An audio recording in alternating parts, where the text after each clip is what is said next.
ఈరోజు actor శివాజీని national women commission పిలిచారు. Actress గురించి ఎందుకు ఇలా తప్పుగా మాట్లాడామని ఆయన వెళ్ళారు, క్షమాపణ అడిగారు.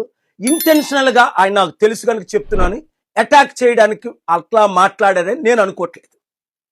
అయితే యాక్టర్ బాలకృష్ణ పెద్ద ఆయన ఉన్నాడు కదా, టీడీపీ ఎమ్మెల్యే, నేషనల్ ప్లాట్ఫామ్ మీద ఏమన్నాడు, నేను అమ్మాయిల్ని కిస్ చేస్తే నా ఫ్యాన్స్ లైక్ చేస్తారు, ఎలారా ప్రెగ్నెంట్ చేసియండి అన్నప్పుడు ఈ ఉమెన్స్ రైట్ కమిషన్ ఏది?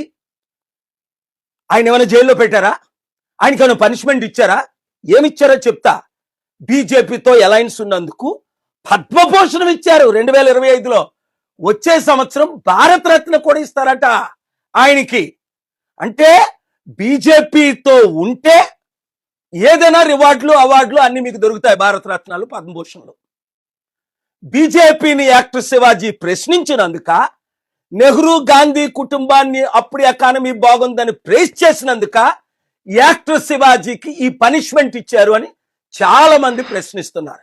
అలాగే ఉత్తరప్రదేశ్ ఒక బీజేపీ ఎమ్మెల్యే అమ్మాయిని రేప్ చేసేస్తే ఘోరంగా సిబిఐ ఎంక్వైరీ చేసి ఇన్వెస్టిగేట్ చేసి ఆయన్ని కన్విక్ట్ కూడా చేసేసారు, ఈయన రేపిస్టు అని.